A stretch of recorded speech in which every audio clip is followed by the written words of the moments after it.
Hello friends, എല്ലാവർക്കും പത്രമല്ല ഇനി വരാതിരിക്കുന്ന എപ്പിസോഡിൻ്റെ റിവ്യൂവിലേക്ക് സ്വാഗതം. അങ്ങനെ നവ്യയാണെന്നുണ്ടെങ്കിൽ നയന പറഞ്ഞ കാര്യത്തെപ്പറ്റി ആലോചിക്കുകയാണ്. അവൾ വീട്ടിൽ പോയി തിരിച്ചു വന്നു കഴിഞ്ഞിട്ടുണ്ടെങ്കിൽ എല്ലാവരോടും ഞാൻ സത്യം പറഞ്ഞില്ല എന്നുണ്ടെങ്കിൽ അവൾ തന്നെ എല്ലാ സത്യങ്ങളും പറയുമെന്നാണ് പറഞ്ഞിരിക്കുന്നത്. അങ്ങനെ അവൾ പറഞ്ഞതുപോലെ ചെയ്തു കഴിഞ്ഞിട്ടുണ്ടെന്നുണ്ടെങ്കിൽ ഇവിടെ ഞാൻ സുഖത്തോടും സൗകര്യത്തോടും കൂടി ജീവിക്കുന്ന ഞാൻ ഇനി അവിടെ ചെന്ന് പിച്ചക്കാരിയുടെ പോലെ ജീവിക്കേണ്ടി വരും. ഇവിടെ ആണെന്നുണ്ടെങ്കിൽ ഭക്ഷണത്തിനായാലും വസ്ത്രത്തിനായാലും ലാവിഷായിട്ടുള്ളൊരു ജീവിതമാണ്. അവിടെ പോയി കഴിഞ്ഞിട്ടുണ്ടെങ്കിൽ ഞാൻ ചില്ലറ പൈസ എണ്ണിക്കൊണ്ട് എല്ലാ കാര്യങ്ങളും ഒതുക്കി ജീവിക്കേണ്ടി വരും. അയ്യോ, എനിക്ക് ആ ലൈഫ് വേണ്ടേ, എന്ത് ചെയ്തും പുറത്ത് പോവാതെ നോക്കണം, അതുപോലെ അവൾക്കിട്ടൊരു നല്ല പണിയും കൊടുക്കണം എന്ന് നവ്യ ആലോചിച്ചുകൊണ്ടിരിക്കുകയാണ്.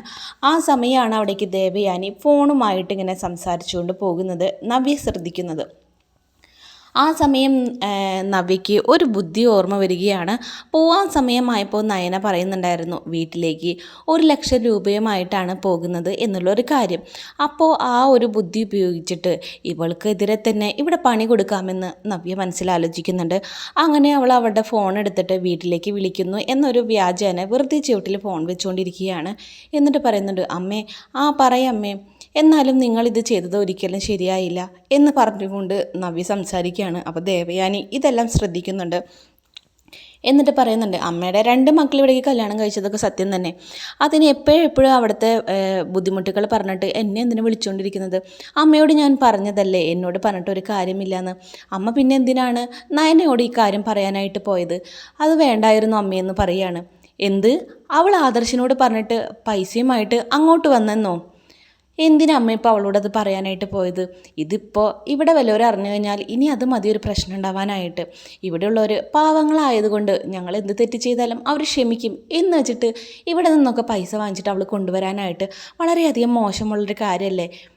എന്തായാലും ശരി, സംഭവിച്ചത് സംഭവിച്ചു. ഇനി മേലാൽ ഇങ്ങനത്തെ ഒരു കാര്യം പറഞ്ഞിട്ട് അമ്മ എന്നെ ഫോൺ വിളിക്കാൻ നിൽക്കണ്ട, ഇങ്ങനത്തെ കാര്യം പറഞ്ഞ് പൈസയും ചോദിച്ചിട്ട് എന്നെ വിളിക്കാനും നിൽക്കരുത് എന്ന് നവ്യ ഫോണിൽ കൂടെ സംസാരിക്കുകയാണ്. എന്നിട്ട് പെട്ടെന്ന് തിരിയുമ്പോൾ അവിടെ ദേവയാനി നിൽക്കുന്നത് കാണുന്നുണ്ട്. ഓ, ആൻറ്റി എപ്പോൾ വന്നു എന്ന് ചോദിക്കുകയാണ്. അപ്പോൾ ദേവയാനി പറയുന്നുണ്ട്, ഞാൻ ഇപ്പം തന്നെ വന്നുള്ളൂ എന്ന് പറയുകയാണ്. ഫോണിൽ പിന്നെ അമ്മയാണേ വീട്ടിലാണെന്നുണ്ടെങ്കിൽ അമ്മയ്ക്ക് സുഖമില്ല എന്ന് പറഞ്ഞായിരുന്നു, അതുകൊണ്ട് കറക്റ്റ് സമയത്ത് ഭക്ഷണവും മരുന്നൊക്കെ കഴിക്കണമെന്ന് അമ്മയോട് പറഞ്ഞതാണേ, അല്ലാതെ വേറൊന്നുമില്ല എന്ന് പറഞ്ഞ് നവ്യ അവിടെ നിന്ന് പോവാനായിട്ട് ഒരുങ്ങുകയാണ്. അപ്പോഴേക്കും ദേവയാനിക്ക് നല്ല കലി കയറി നിൽക്കുന്നുണ്ട് ഇതെല്ലാം കേട്ടിട്ട്. അപ്പോൾ നവ്യയാണെന്നുണ്ടെങ്കിൽ നോക്കിക്കൊണ്ട് തന്നെയാണ് പോകുന്നത്. നീ എനിക്കിട്ട് പണി വയ്ക്കാനായിട്ട് നോക്കിയല്ലേ നയനെ, നിനക്ക് അതിനും വലിയൊരു പണി തന്നെ ഞാൻ പണിതിട്ടുണ്ട്, ഇതിൽ നിന്ന് നിനക്ക് രക്ഷപ്പെടാൻ പറ്റുന്നുണ്ടെങ്കിൽ നീ രക്ഷപ്പെടും എന്ന് പറഞ്ഞുകൊണ്ടാണ് നവ്യ അവിടെ നിന്നും പോരുന്നത്. തുടർന്ന് കാണിക്കുന്നത് നയന വീട്ടിൽ പൈസ ഒക്കെ കൊടുത്തിട്ട് തിരിച്ചു വരികയാണ്. അപ്പോൾ ഹാളിൽ എല്ലാവരും നിൽക്കുന്നുണ്ട്. അപ്പോൾ ഇവൾ വന്ന് കയറിയപ്പോൾ തന്നെ ദേവയാനി കലി പൂണ്ട് നിൽക്കുകയാണ്. അപ്പോൾ ദേവയാനി അവളോട് ചോദിക്കുന്നുണ്ട്, നീ എവിടെ നിൽക്കുക, നീ എവിടെ പോയതാണെന്ന് ചോദിക്കുന്നുണ്ട്.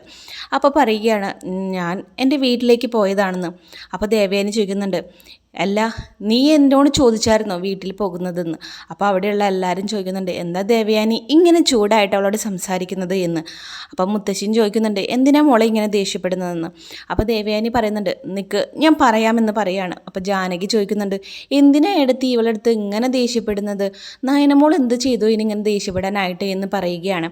അപ്പോൾ ദേവയാനി പറയുന്നുണ്ട്, 1 മിനിറ്റ് നിൽക്ക്, ഞാൻ ചോദിക്കട്ടെ, അതിനുശേഷം ഞാൻ കാര്യങ്ങൾ നിങ്ങളോട് പറയാമെന്ന് പറയാണ്. അങ്ങനെ നയന ചോദിക്കുന്നുണ്ട്, ഞാൻ വരുമ്പോഴേക്കും കാത്തു നിന്ന് ദേഷ്യപ്പെടുന്നുണ്ട്, ഞാൻ എൻ്റെ വീട്ടിലേക്കല്ലേ പോയത്, അതിനെന്തിനാ ഇപ്പം ഇങ്ങനെ ദേഷ്യപ്പെടുന്നതെന്ന് ചോദിക്കുകയാണ്. നീ നിൻ്റെ വീട്ടിലേക്ക് പോകുന്നതൊന്നും തെറ്റില്ല, പക്ഷേ അവിടേക്ക് എന്തിനു പോകുന്നു, എന്തെടുത്ത് പോകുന്നു എന്നതാണ് പ്രശ്നമെന്ന് പറയുകയാണ്.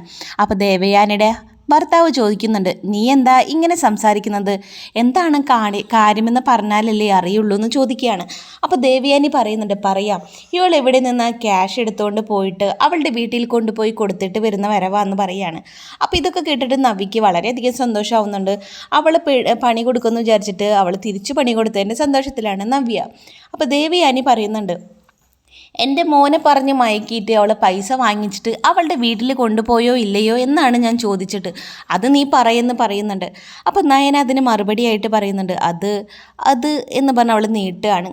അപ്പോൾ മുത്തശ്ശി പറയുന്നുണ്ട്, എന്താ മോളെ മിണ്ടാതെ നിൽക്കുന്നത്, മോൾ എന്തെങ്കിലും കൊണ്ടുപോയിട്ടുണ്ടോ അങ്ങനെ എന്ന് ചോദിക്കുകയാണ്. അപ്പോൾ ദേവയാനി പറയുന്നുണ്ട്, അവൾ സത്യമാണെന്ന് പറഞ്ഞില്ലേ, പിന്നെന്താണ് അവളിത് ചോദിക്കാനുള്ളത്? അവൾ എൻ്റെ മോൻ്റെ അടുത്ത് ഓരോന്ന് പറഞ്ഞ് പ്രാരാബ്ദമൊക്കെ പറഞ്ഞ് അവൾ പൈസ വാങ്ങിയിട്ട് അവൾ എപ്പോഴും പൈസയ്ക്ക് ഒരു വിലയില്ല ആർത്തിയില്ല എന്നൊക്കെ പറഞ്ഞ് നടന്നിരുന്നോളാണ്. എന്നിട്ട് അവൾക്ക് ഇപ്പോൾ എൻ്റെ മകനെ പറഞ്ഞ് മയക്കി കാശും വാങ്ങിച്ചിട്ട് അവളെ വീട്ടിൽ കൊണ്ടുപോയി കൊടുത്തിട്ട് വന്നിരിക്കുന്നു എന്ന് പറയുകയാണ്.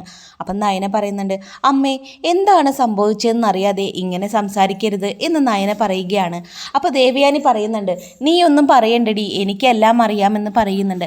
അപ്പോൾ ചെറിയച്ഛൻ പറയുകയാണ്, അവൾക്ക് എന്താ പറയാനുള്ളത് എന്ന് കേൾക്കാം, അല്ലാതെ ഇങ്ങനെ ഒന്നും പറയാൻ നിൽക്കല്ലേ എന്ന് പറയുന്നുണ്ട്. ഇന്ന് അവൾ ക്യാഷ് എടുത്തുകൊണ്ട് കൊടുത്തോ ഇല്ലയോ എന്നുള്ളത് മോള് പറയൂ എന്ന് പറയുമ്പോൾ നയന പറയുന്നുണ്ട് അത് എന്ന് പറഞ്ഞ് തുടങ്ങുകയാണ്. അപ്പോൾ ദേവയാനി പറയുന്നുണ്ട്, നിന്നോടല്ലേ മതിയെന്ന് പറഞ്ഞത് എന്ന് ദേവയാനി പറയുന്നുണ്ട്. അങ്ങനെ മുത്തശ്ശി പറയുന്നുണ്ട്, എന്താ മോളെ ഇതൊക്കെയെന്ന് ചോദിച്ചപ്പോൾ ജലജ കിട്ടിയ ചാൻസ് എന്ന് വിചാരിച്ചിട്ട് നല്ല രീതിയിൽ തന്നെ നയനയും നയനയുടെ വീട്ടുകാരെയും കുറ്റപ്പെടുത്തിക്കൊണ്ടിരിക്കുന്നുണ്ട്. അവളുടെ അമ്മ ഇവിടേക്ക് 2 മക്കളെ കല്യാണം കഴിച്ചു വിട്ടത് ഇവിടെ നിന്ന് കിട്ടാവുന്നതൊക്കെ അടിച്ചു മാറ്റി വീട്ടിലേക്ക് കൊണ്ടുപോവുക എന്നുള്ളൊരു ദൗത്യമായിട്ടാണെന്ന് ജലജ പറയുന്നുണ്ട്. അപ്പോൾ അത് കേട്ടിട്ട് നല്ല ദേഷ്യം വരുന്നുണ്ട് നയനയ്ക്ക്. അപ്പോൾ നയന പറയുന്നുണ്ട്, നിർത്തിക്കോണം, എൻ്റെ വീട്ടുകാരെ ഒന്നും അറിയാത്ത എൻ്റെ വീട്ടുകാരെ നിങ്ങളിങ്ങനെ പറയാൻ നിൽക്കരുതെന്ന് പറയരുത്.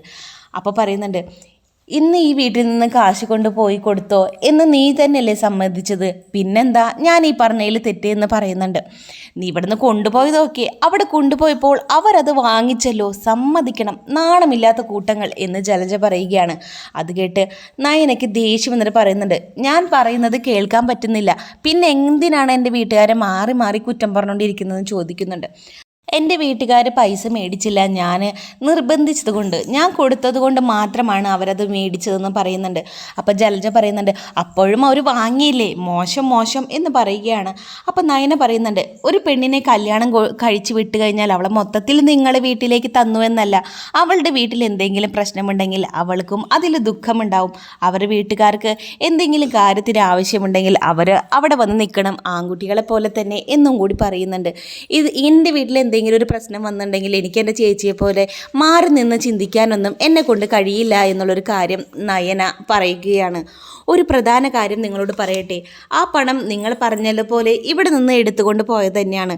അത് ഞാൻ മോഷ്ടിച്ചിട്ടോ കട്ടിട്ടോ മായിക്കൊണ്ട് പോയതോ ഒന്നുമല്ല, എനിക്ക് എൻ്റെ ഭർത്താവ് ഫ്രീ ആയിട്ട് തന്നതുമല്ല. ആ പൈസ ഞാൻ ഡിസൈൻ ചെയ്ത് കൊടുത്തതിൻ്റെ പ്രതിഫലമാണ്, ഞാനൊന്നും മയക്കി മേടിച്ചതൊന്നല്ല എന്ന് നമ്മുടെ നയന പറയുന്നുണ്ട്. അപ്പോൾ ദേവയാനി പറയുന്നുണ്ട്, നീ ഇവിടത്തെയാണ് ഇപ്പോൾ കല്യാണം കഴിച്ചു വന്നതിന് ശേഷം, അപ്പം ഇവിടെ എന്ത് ചെയ്യണം ചെയ്യേണ്ടെന്നൊക്കെ എന്നോട് ചോദിച്ചിട്ട് വേണം ചെയ്യാനെന്ന് പറയുന്നുണ്ട്.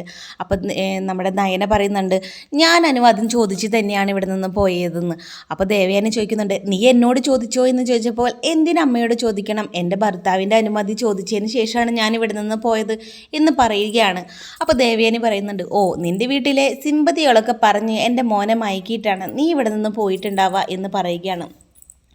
അത് കേട്ടിട്ട് നയന പറയുന്നുണ്ട്, ഞാൻ ആദർശേട്ടനോട് പറഞ്ഞിട്ടാണ് ഇവിടെ നിന്നും പോയത്, നിങ്ങൾ എന്നെ ഇവിടുന്ന് വേലക്കാരിയായിട്ടാണോ കാണുന്നത്, അതുകൊണ്ട് ഞാൻ എന്തെങ്കിലും പറഞ്ഞു കഴിഞ്ഞാൽ നിങ്ങളത് സമ്മതിച്ചു തരികയില്ല, പിന്നെ എൻ്റെ അച്ഛനും അമ്മയെ ഇങ്ങനെ ഇരുന്ന് കുറ്റപ്പെടുത്തേണ്ട കാര്യമില്ല, അതേപോലെ ഞാൻ രാപ്പകലില്ലാതെ വരച്ച് ഡിസൈൻ ചെയ്ത് കൊടുത്തത് നിങ്ങളുടെ കമ്പനിയിലേക്ക് കൊടുത്തതിൻ്റെ പ്രതിഫലമാണ് എനിക്ക് കിട്ടിയത്, അത് എന്ത് ചെയ്യണമെന്ന് തീരുമാനിക്കാനുള്ള അവകാശവും എനിക്കുണ്ട്.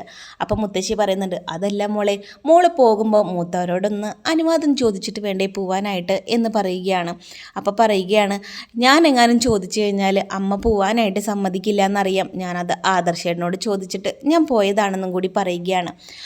അപ്പോൾ പറയുന്നുണ്ട്, എൻ്റെ അച്ഛൻ്റെയും അമ്മയുടെയും കഷ്ടപ്പാട് വരുമ്പോൾ നോക്കി നിൽക്കാനായിട്ട് എനിക്ക് കഴിയില്ല, ഞാൻ അധ്വാനിച്ചുണ്ടാക്കിയ പൈസ എൻ്റെ ഭർത്താവിനോട് ചോദിച്ചിട്ടുമാണ് ഞാൻ കൊണ്ടുപോയത്, അതേപോലെ എല്ലാം അറിയുന്ന എൻ്റെ ഭർത്താവില്ലാത്ത നേരത്ത് എൻ്റെ ഇങ്ങനെ സഭ ചേർന്ന് എല്ലാവരെയും മുന്നിൽ നിർത്തി ചോദ്യം ചെയ്തത് ഒരിക്കലും ശരിയായില്ലമ്മേ എന്ന് പറഞ്ഞുകൊണ്ട് മാസ് ലുക്കിൽ നമ്മുടെ നയൻ അവിടെ നിന്ന് നടന്നു പോവുകയാണ്.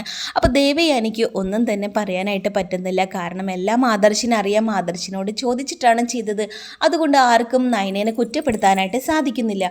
അങ്ങനെ അതോട് കൂടിയിട്ട് വരാനിരിക്കുന്ന ആ ഒരു എപ്പിസോഡ് തീരുകയാണ്. വീഡിയോ കാണുന്ന നിങ്ങൾ ഓരോരുത്തരും ഓരോ ലൈക്ക് തന്നിട്ട് പോകാനായിട്ട് മറക്കരുത്.